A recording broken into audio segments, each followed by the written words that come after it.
మనం ఇంతకుముందు వీడియోస్‌లో పీఎన్‌పీ రూల్ గురించి కొన్ని ప్రాబ్లమ్స్ డిస్కస్ చేశాము. ఇప్పుడు కంటిన్యూయేషన్ ఇంకా కొన్ని ప్రాబ్లమ్స్. సో, దీని మీద ఎంత పర్ఫెక్షన్ వస్తే అంత మంచిది. సో, కొద్ది కొద్దిగా నేర్చుకుని హాఫ్ నాలెడ్జ్‌తో నేర్చుకుంటే అది చాలా మీకు నష్టం చేకూరుస్తది. కాబట్టి పర్ఫెక్ట్‌గా ఎటువంటి ప్రాబ్లమ్ ఇచ్చినా కూడా చేసే విధంగా మీరు పర్ఫెక్ట్ అవ్వాల్సిందే. కాబట్టి కొద్దిగా ఎక్కువ వీడియోస్ చూస్తే మీకు క్లారిటీ వస్తుంది. ఈ కంపల్సరీ ఇవన్నీ కూడా ఈ కాన్సెప్ట్స్ అన్నది ఇంటర్మీడియట్‌లో జాయిన్ అయ్యి బిఫోరే నేర్చుకోవాలి. మీకు అంత సఫిషియెంట్ టైం ఉండదు. సో, ఫాస్ట్ చెప్పేస్తారు మొత్తం. మనం ఇప్పుడు దాదాపు కొన్ని 4 వీడియోస్ చేసాం. ఇది ఫిఫ్త్ వీడియో. కాలేజీలో ఏంటంటే దాదాపు 1 అవర్ కూడా చెప్పరు. 40 మినిట్స్ అట్లా చెప్పేస్తారు. సో, మనకి ఎక్కువ టైం ఉంటుంది కాబట్టి వీడియోస్‌లో మనం డీటెయిల్‌గా నేర్చుకుంటున్నాం. కాబట్టి మీకు దాని మీద క్లారిటీ ఉంటుంది. కాలేజీలో ఏమవుతుందంటే మీకు కన్‌ఫ్యూజన్ వస్తుంది. సో, టైం అనేది సఫిషియెంట్ టైం లేకపోవడం వల్ల కన్‌ఫ్యూజ్ అవుతుంటారు. కాబట్టి చాలా important topic. Compulsory intermediate before నేర్చుకోవాలి. ఇందులో పర్ఫెక్ట్ అవ్వాలి. ఇంటర్మీడియేట్‌కి వెళ్ళే లోపే పర్ఫెక్ట్ అయ్యింటే మీకు దానివల్ల అడ్వాంటేజ్ మామూలుగా ఉండదు.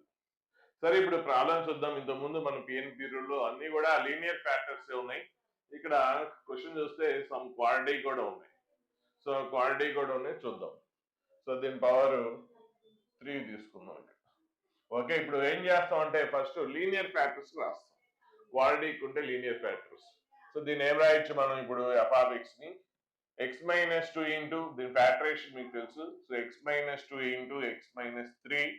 Next this is x-2 whole power 5. Next this is x² - 7x + 12 అంటే దాని ఫ్యాక్టరేషన్ చేస్తే మీకు ఏమొస్తుంది x-3 into x-4 next whole power 3 into x + 4 whole square into x-4 whole cube into 7 - x whole square into 9 - x whole cube. So, next ఇప్పుడు f(x)ని ఇక్కడ same terms ఉన్నాయి. So, combine చేద్దాం. అంటే x-2. సో, ఇక్కడ ఉంది x-2 నెక్స్ట్ 2.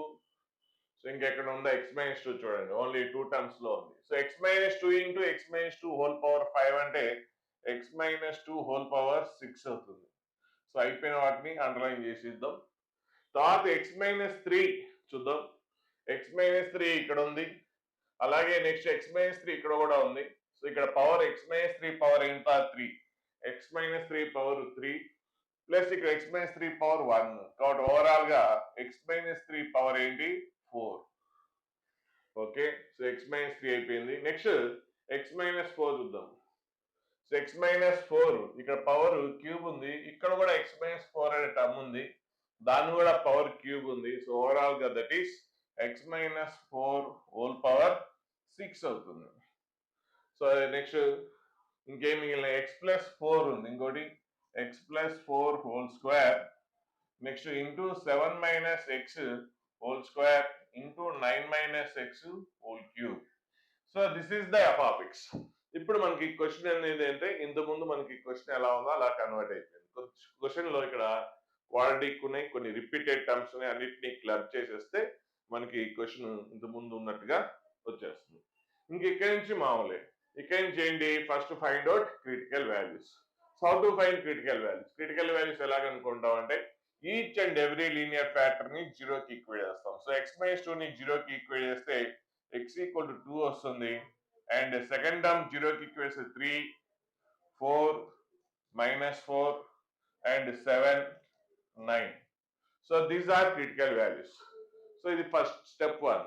నెక్స్ట్ స్టెప్ 2 లో ఏంటి arrange this critical values on the number line in increasing order from left to right. So least value is -4. తర్వాత నెంబర్ ఏంటి -4 తర్వాత నెక్స్ట్ నెంబర్ 2. సో చూడండి ఆర్డర్ లో ఇంక్రీజింగ్ ఆర్డర్ లో రాయాలి. కట్టి చూసుకోండి. కొద్దిగా తప్పు రాస్తే మొత్తం ఆన్సర్ మొత్తం అవుతుంది. నెక్స్ట్ హైయెస్ట్ నెంబర్ ఏంటి 3, ఆ తర్వాత 4. సో అయిపోయిన వాటిని మార్క్ చేసుకోండి. అప్పుడు ఐడెంటిఫికేషన్ ఈజీ ఉంటుంది. ఏమైనా మిస్ అయినా కూడా మనకి ఈజీగా ఐడెంటిఫై చేయొచ్చు. So next 7, next 9. అంటే చిన్న చిన్న టెక్నిక్సే కానీ ఆ టిక్ పెట్టుకోవడం అయిపోయింది మార్క్ చేసుకోవడం అది చూడడానికి చిన్నగా అనిపించవచ్చు కానీ ఒక్కోసారి మనకి స్కిప్ అయితే ఆన్సర్ మొత్తం పోతుంది. అందుకని చిన్న చిన్నవి కూడా మనము స్ట్రిక్ట్ గా ఫాలో అవడం మంచిది. సో ఇప్పుడు వచ్చేసింది నెంబర్ లైన్స్ గీసేసాం. Next what is the highest number on this number line? So ఈ నెంబర్ల మీద హైయెస్ట్ నెంబర్ 9. సో మనకి యాజ్ పర్ ప్రాసెస్ ప్రకారం మనం ఏం చేస్తాం? We take any value on right side of the largest number. So ఈ లార్జెస్ట్ నెంబర్ ఏంటి? 9. 9కి రైట్ సైడ్ అంటే మీ ఇష్టం వచ్చిన నెంబర్ తీసుకోండి. 10 తీసుకుందాం. సో 10 తీసుకుంటే 10 - 2 పాజిటివ్ వస్తుంది, 10 - 3 పాజిటివ్ వస్తుంది, 10 - 4 పాజిటివ్ వస్తుంది, 10 + 4 పాజిటివ్, 7 - 10 నెగిటివ్ వస్తుంది. నెగిటివ్ ఉన్నా కూడా పవర్ ఈవెన్ పవర్ ఉంది.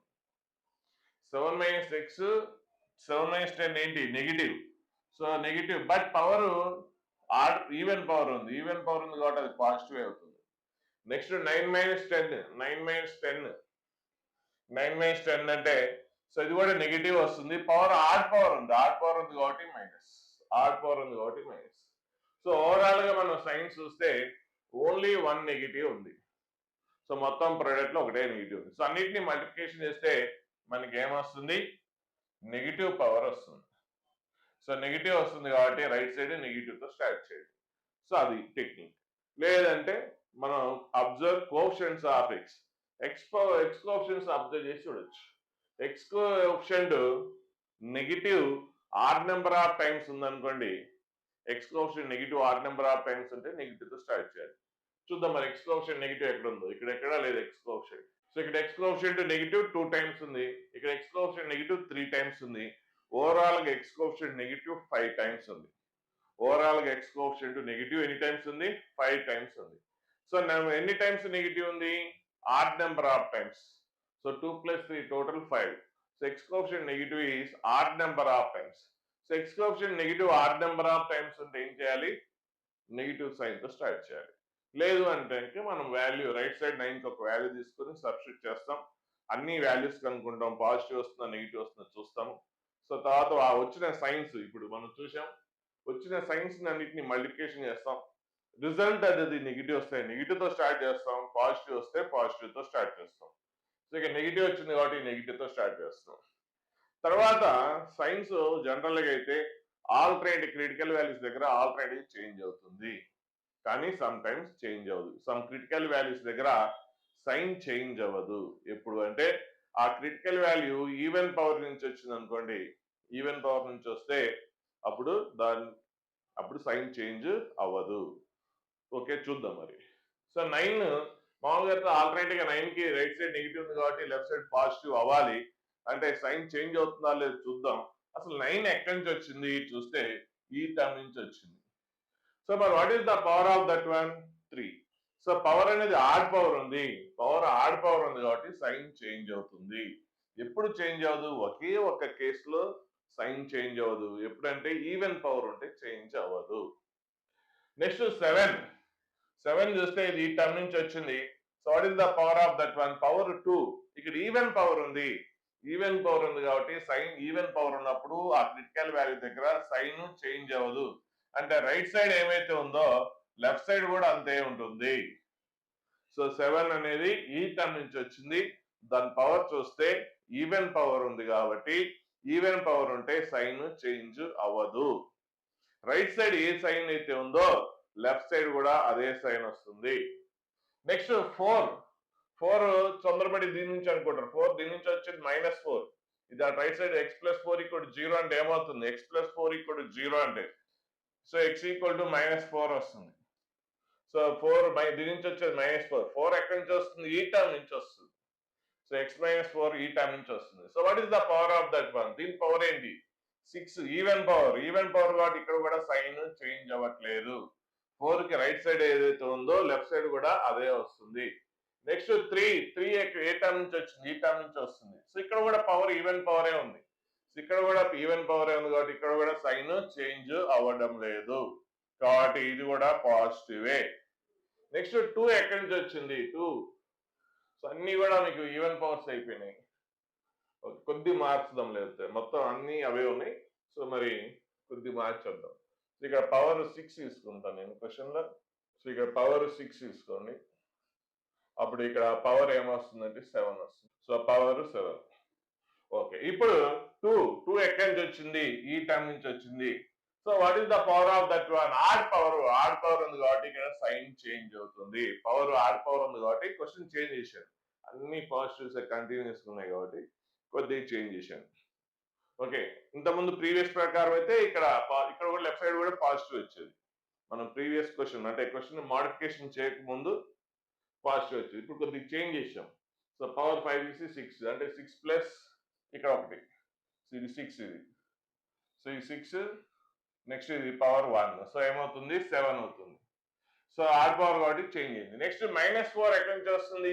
ఈ టర్మ్ నుంచి వచ్చింది. So what is the power of that one? 2 అంటే ఏంటి? ఈవెన్ పవర్ కాబట్టి సైన్ చేంజ్ అవ్వదు. సో ఇక్కడ క్రిటికల్ వాల్యూ -4 దీని నుంచి వస్తుంది. దాని పవర్ అనేది ఈవెన్ పవర్ ఉంది కాబట్టి సైన్ చేంజ్ అవ్వదు. ఇప్పుడు మార్కింగ్ అయిపోయింది. ఇప్పుడు జస్ట్ మనం ఏంటి స్టెప్ 1 ఆన్సర్స్ ని కలెక్ట్ చేయడమే. సో ఫస్ట్ ఆప్షన్ ఏంటి? f(x) > 0 అంటే f(x) A values of x కి పాజిటివ్ అవుతుంది. ఏ వాల్యూస్ ఆఫ్ x కి పాజిటివ్ అవుతుంది అంటే మనం ఎక్కడైతే పాజిటివ్ మార్కింగ్ చేస్తున్నామో ఆన్సర్ అంతా తీసుకోవాలి. ఇక్కడ పాజిటివ్ నెక్స్ట్ పాజిటివ్. కాబట్టి here x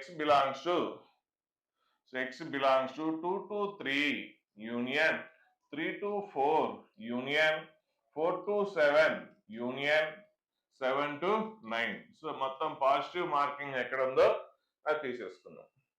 next B, f(x) > 0.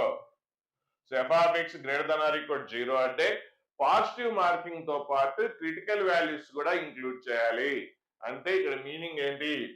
So meaning ని ఎంత క్లియర్ నేర్చుకుంటే మనకి అది గుర్తుంటుంది బాగా. మీనింగ్ లేకుండా ఆ కాన్సెప్ట్ ఎందుకన్నా తెలుసుకోకుండా నేర్చుకోవడం వల్ల అది మనకి ఎక్కువ రోజులు ఉండదు మైండ్ లో. సో పర్మనెంట్ గా ఫిక్స్ అవ్వాలంటే రీజన్ తోటి వెళ్ళామంటే మనకు ఉంటుంది. ఇక్కడ f(x) ఏంటి? > 0 అంటే f(x) ఎక్కడ పాజిటివ్ అవుతుంది ఆర్ f(x) ఎక్కడ 0 అవుతుంది. సో f(x) ఎక్కడ పాజిటివ్ అవుతుంది అంటే ఆల్రెడీ మార్కింగ్ చేసుకున్నాం కాబట్టి ఆ మార్కింగ్ పాజిటివ్ మార్కింగ్ ఎక్కడైతే ఉందో అక్కడ f(x) పాజిటివ్ అవుతుంది. మరి f(x) 0 ఎక్కడ అవుతుంది అంటే సో మనం క్రిటికల్ వాల్యూస్ దగ్గర న్యూమరేటర్ నుంచి వచ్చిన క్రిటికల్ వాల్యూస్ అంటే ఇక్కడ ఈ క్వశ్చన్ లో డినామినేటర్ లేదు. సో ఇంతకుముందు మనం క్వశ్చన్ చూసాం డినామినేటర్ ఉంటే ఎలా అన్నది, ఇక్కడ లేదు కాబట్టి so no problem. So numerator లో నుంచి అంటే అన్ని క్రిటికల్ వాల్యూస్ కూడా న్యూమరేటర్ నుంచి వస్తాయి కాబట్టి అన్ని డినామినేటర్ లేదు. సో క్రిటికల్ వాల్యూస్ దగ్గర f(x) ఏమవుతుంది? 0 అవుతుంది. అంటే ఇక్కడ f(x) > 0 అంటే collect the positive area including critical values. Critical values కూడా తీసుకోవాలి. కాబట్టి ఇప్పుడు ఆన్సర్ ఏం రాస్తున్నాం అంటే సో 2 దగ్గర క్లోజ్ బ్రాకెట్, ఇక్కడ మనం 3, 4, 7 దగ్గర బ్రేక్ చేసాం. ఇప్పుడు బ్రేక్ చేయాల్సిన అవసరం లేదు. ఇంతకుముందు బ్రేక్ చేయడానికి రీజన్ ఏంటి అంటే క్రిటికల్ వాల్యూస్ ఇంక్లూడ్ అవ్వట్లేదు. అంటే 3, 4 తీసుకోకూడదు కాబట్టి 2 నుంచి 3 వరకు రాసి 3 తీసుకోకూడదు కాబట్టి మళ్ళీ 3 to 4 మళ్ళీ 4 to 7 అట్లా బ్రేక్ తీసుకున్నాం. ఎందుకు? క్రిటికల్ వాల్యూ దగ్గర మనం బ్రేక్ చేయాలి కాబట్టి క్రిటికల్ వాల్యూస్ తీసుకోకూడదు కాబట్టి ఇంతకుముందు దాంట్లో. బట్ ఇప్పుడు క్రిటికల్ వాల్యూస్ కూడా ఇంక్లూడింగ్ కాబట్టి డైరెక్ట్ గా మీరు 2 నుంచి 9 వరకు డైరెక్ట్ గా రాసేయచ్చు. సో 2 to 9 అంటే ఈ పాజిటివ్ ఏరియాస్ తో పాటుగా క్రిటికల్ వాల్యూస్ కూడా వచ్చేసినాయి. అయితే క్రిటికల్ వాల్యూస్ అన్ని వచ్చేసినాయా అంటే ఇక -4 అనే క్రిటికల్ వాల్యూ మిస్ అయిపోయింది. కాబట్టి -4 అనే క్రిటికల్ వాల్యూ మిస్ అయింది కాబట్టి యూనియన్ -4 అని రాస్తాము. అంటే మనం పాజిటివ్ ఏరియా తీసుకున్నప్పుడు దాని ఆపోజిట్ ఏంటి? నెగిటివ్. కాన్స్టిట్యూటివ్ నెగిటివ్స్ ఎక్కడైతే వస్తాయో అక్కడ క్రిటికల్ వాల్యూ మిస్ అవుతుంది. సరే మీరు అదంతా బై అబ్జర్వేషన్ తో కూడా చెప్పేయచ్చు. అలా అది గుర్తుండొచ్చు లేకపోవచ్చు, దాంతో వదిలేసేయండి. సో చూసుకోండి ఇక్కడ క్రిటికల్ వాల్యూ 2 to 9 అంటే 2 to 9 వచ్చింది. మరి -4 వచ్చిందా? రాలేదు. కాబట్టి -4 అనేది ఇంక్లూడ్ చేసాం. నెక్స్ట్ సి క్వశ్చన్కి వెళ్తే f(x) <0 అంటే just collect the negative area. అంటే నెగిటివ్ మార్కింగ్ ఎక్కడ ఉందో ఆన్సర్ ని కలెక్ట్ చేసుకుందాం. సో ఇక్కడ ఓన్లీ లెస్ దాన్ కాబట్టి only negative portion. So don't include critical values తీసుకోవద్దు. సో -4 కి లెఫ్ట్ సైడ్ నెగిటివే. సో నెగిటివ్ అంటే కిందకున్న పోర్షన్. సో అలాగే ఇటు సైడ్ సో నెగిటివ్ అంటే ఇప్పుడు ఏంటి? -4 కి లెఫ్ట్ సైడ్ అంటే ఏంటి? -∞ నుంచి -4 వర్క్ యూనియన్ మళ్ళీ -4 నుంచి 2 work. So -4 to 2 union 9 to infinity 9 to infinity. So negative marking అయిపోయింది. Next D. So f of x less than or equal to 0. f of x less than or equal to 0. ఇది చూద్దాం. అంటే negative తో పాటుగా critical values కూడా include చేయాలి. కాబట్టి ఇప్పుడు ఆన్సర్ ఏంటి? x బిలాంగ్స్ టు ఇక్కడ x బిలాంగ్స్ టు 2 టైమ్స్ రాశాం. సో x బిలాంగ్స్ టు ఏంటి? -ఇన్ఫినిటీ నుంచి -ఇన్ఫినిటీ టు డైరెక్ట్ గా 2 వరకు తీసేసుకోవచ్చు, ఇంక్లూడింగ్ క్రిటికల్ వాల్యూస్. కాబట్టి -4 దగ్గర బ్రేక్ చేయాల్సిన అవసరం లేదు. ఇంతకుముందు బ్రేక్ చేసాం ఎందుకంటే అక్కడ -4 excluded, but here -4 is also included. So no need to break that one. So దాన్ని మనం అవాయిడ్ చేయాల్సిన అవసరం లేదు. అంటే -ఇన్ఫినిటీ నుంచి 2 వరకు మనం కంటిన్యూస్కి వెళ్ళిపోతాం. యూనియన్ మళ్ళీ నెగిటివ్ మార్క్ ఎక్కడ ఉందంటే 9 to ఇన్ఫినిటీ అనే ఏరియాలో నెగిటివ్ మార్కింగ్ ఉంది. సో 9 to ఇన్ఫినిటీ దగ్గర ఎప్పుడు కూడా ఓపెన్ బ్రాకెట్. నెక్స్ట్ అన్ని క్రిటికల్ వాల్యూస్ వచ్చినాయా? ఇక్కడ ఆర్ ఈక్వల్ టు ఉన్న దగ్గర, అంటే ఆర్ ఈక్వల్ టు ఎక్కడ? బి అండ్ డిలో ఉంది. ఈ రెండిట్లో క్రిటికల్ వాల్యూస్ ఇంక్లూడ్ అవ్వాలి. మరి అన్ని ఇంక్లూడ్ అయినాయా, ఏమైనా మిస్ అయినాయా అంటే ఇక్కడ 2 వరకే తీసుకున్నాం. 3 అనే క్రిటికల్ వాల్యూ ఎక్కడ తీసుకున్నాం? మళ్ళీ -ఇన్ఫినిటీ నుంచి 2 వరకు చూస్తే అప్ టు 2 వరకే క్రిటికల్ వాల్యూస్ కవర్ అయినాయి. మరి 3 అనేది కవర్ అయిందా? లేదు. కాబట్టి యూనియన్ 3 మిస్ అయిన క్రిటికల్ వాల్యూస్ ఫ్లవర్ బ్రాకెట్ లో రాస్తాం, అంటే ఓన్లీ ఆ వాల్యూస్ అని. సో 3 అంటే కొన్ని పాయింట్స్ మిస్ అయినాయి కాబట్టి ఆ పాయింట్స్ ని ఫ్లవర్ బ్రాకెట్ లో రాస్తాం. ఓపెన్ బ్రాకెట్ కి క్లోజ్ బ్రాకెట్ కి ముందు డిఫరెన్స్ చెప్పాను. తర్వాత 4 7 నెక్స్ట్ 9 అన్నది ఆల్రెడీ వచ్చేసింది, ఇక్కడ క్లోజ్ బ్రాకెట్ రాసాం. సో 9 అనేది క్లోజ్ బ్రాకెట్. సో ఇంతకుముందు ఓపెన్ బ్రాకెట్ కి క్లోజ్ బ్రాకెట్ డిఫరెన్స్ చూసాం, ఇది ఆన్సర్. సో ఒకసారి మళ్ళొకసారి కాండి చూద్దాం. 2,5 అంటే 2కి 5కి మధ్యలో మాత్రమే, 2 5లు తీసుకోవద్దు, 2కి 5కి మధ్యలోనే అని అర్థం. దాన్ని ఓపెన్ బ్రాకెట్ అంటాం. క్లోజ్డ్ బ్రాకెట్ అంటే బిట్వీన్ 2 and 5 ఇంక్లూడింగ్ 2 and 5. ఈ రెండు డిఫరెన్స్ ఏంటంటే both are between 2 and 5, both are between 2 and 5. But first దాంట్లో 2 5 ఇంక్లూడెడ్ అవ్వదు, ఎక్స్క్లూడ్ అవుతుంది. సెకండ్ వన్ లో 2 5 కూడా ఇంక్లూడ్ అవుతుంది. అది డిఫరెన్స్. అంటే ఇంక్లూడింగ్ 2 5 అండ్ బిట్వీన్. ఇక్కడ ఏంటి? Only between 2 and 5. ఇక్కడ between 2 and 5, 2 and 5 also includes. So next flower bracket అంటే only these 2 numbers, only that 2 numbers. ఇంకో నెంబర్ రాసాం అనుకోండి, ఓన్లీ దట్ 3 నెంబర్స్. ఎన్ని నెంబర్స్ రాస్తే ఆ నెంబర్స్ మాత్రమే, అది ఫ్లవర్ బ్రాకెట్. సో ఇది ప్రాబ్లం. సో అలాగే నెక్స్ట్ ఇలా పవర్స్ తోటి ఫ్రాక్షన్స్ చూద్దాం. ఇంతకుముందు ఆల్రెడీ మనం డినామినేటర్ ఉన్న ప్రాబ్లమ్స్ చూసాము, కానీ ఆ క్వశ్చన్ లో ఎక్కడో కూడా ఫ్రాక్షన్స్ పవర్స్ లేవు. ఇప్పుడు డినామినేటర్ తో పాటు ఇంక్లూడింగ్ పవర్స్ అనే క్వశ్చన్ చూస్తే మనకి దీని మీద కంప్లీట్ అయిపోతుంది.